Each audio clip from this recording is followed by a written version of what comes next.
19-летний лауреат конкурса «Жас канат» Димаш Кудайбергенов стал первым обладателем гран-при нового международного конкурса «Make in Asia» «Открытая Азия».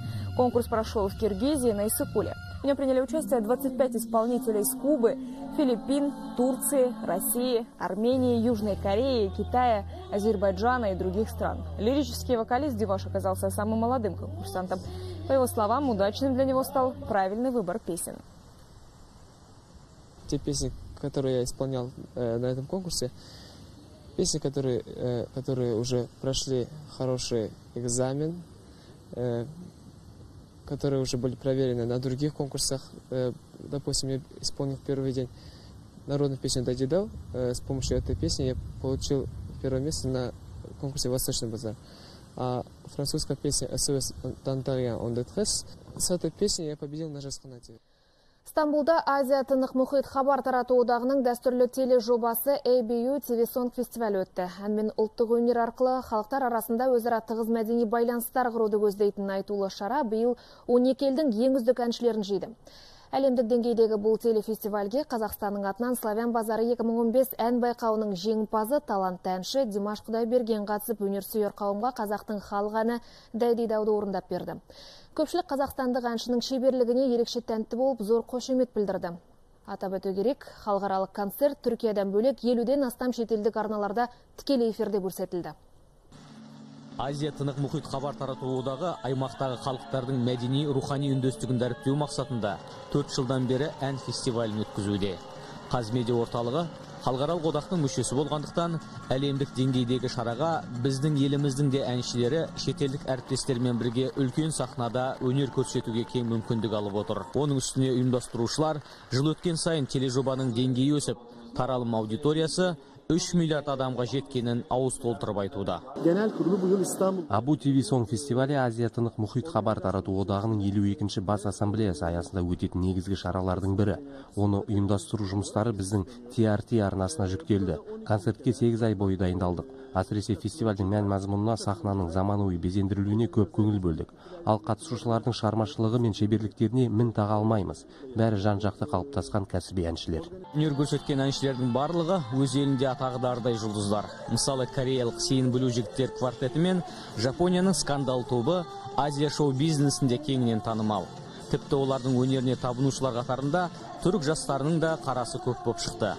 Ал Димаш үшін ABU TV Song фестивалі қазақ әуенін әлемге тыңдатудың таптырмас мүмкіндігі. Оның үстіне жас әншіні қолдауға жергілікті өнерсүйер қауыммен бірге Түркиядағы қандастарымыз және бір топ қазақстандық студенттер арнайы келді.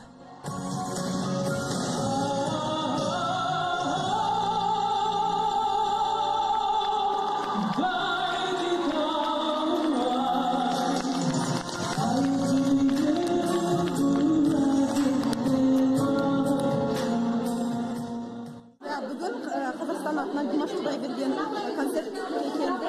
Барлығымыз біз өте қуанышты болдық. Димаштың дауысы өте керемет. Жасқа келген 12 әншіден озып шыққан, 11 әншіден озып шыққанның бірі болды. Бірақ соңында жарыстың нәтижесі достық болды. Сондықтан Димаш әрқашан қолдаймыз оған шығармашылықтағыз. Міне қазақ студенттерінің арасында өте керемет әсердің үстіндемін. Өйткені мынандай үлкен сахнада, үлкен әлемдік деңгейдегі концертте өнер көрсету менің бала кезгі армандарымның бірі болды. Және де енді осындай қандастарымыздың қолдауының арқасында жақсы өнер көрсетіп шықтым деп ойлаймын. Түркия еліне келіп, біздің қандастарымызды көргеніме өте қатты қуаныштымын. Бәрі де концертті залда қатты қолдап отырды. Және де Түркия мемлекетінде менің тыңдармандарым бар екен, оған өте қатты қуанып отырмын. Түркия сахнасында өнер көрсету Димаш Кудайбергенге таңсық емес. Ол 2013 жылы Денизли қаласында өткен Түркше Vision фестиваліне қатысып, сол кезде-ақ Анадолу жеріндегі тыңдармандарының көңілін өзіне баурап алған. Тек бұл жолғы концертте жанашырлардың қатары еселенді. Әншінің айтуынша, 2 күннің ішінде Инстаграмдағы ресми парақшасына 1000-нан аса түрік қолдаушылары достық ұсынған. Ержан Жүніс және Седат Денли, 24 KZ, Түркия. Ассалаумағалейкум, құрметті қазақстандықтар. Хабар агенттігін осынау мерейтоймен құттықтау рұқсат етіңіздер. Тек қана биік деңгейден көріңіздер, шығармашылық табыстар тілеймін. Гүл көктем шақта мына сезім сыр ақтарыла, ғашықтық жырын өремін, өзіңді сағынғасын, күлің күз қарындасым, алыстан іздеп келемін. Димаш Құдайбергенов талайды ерекше дауысы, талантымен таңдандырып келе жатқан жас әнші, Ақтөбе қаласының тумасы. Өнерлі отбасында дүниеге келіп, 5 жасынан ән айтуға әуес болған оны, алғашында музыка мектебіне ата-анасы жетектеп алып келген. Негізі мен ата-әжемнің баласымын. Ол кісілер күй тартқан, мектеп кезінде ән айтқан кісілер. Ал бірақта ата-анам Қазақстан Республикасының еңбек сіңірген әртістері Қанат Света Айтбаевтар. Иә, ол жарасымды жұп Қанат пен Света Айтбаевтардың тұңғышы. Әкесінің қаны мен анасының ақ сүтімен дарыған өнері бүгінде оны биіктерге жетелуде. Ақтөбе қаласындағы Ахмет Жұбанов атындағы өнер мектебін фортепиано мен вокал сыныбы бойынша аяқтаған жас әнші бүгінде Астанадағы өнер ордасында Майра Дәулетбақовадан сабақ алуда.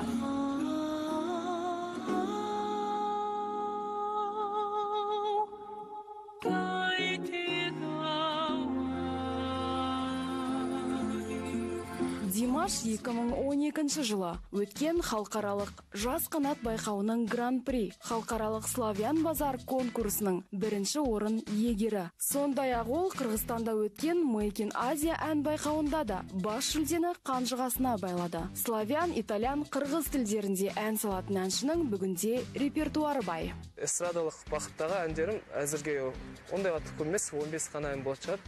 Ал классикалық әнмен қосқанда, классикалық шығармамен қосқанда бір 30-40 шақты шығарманы айтады екенмін.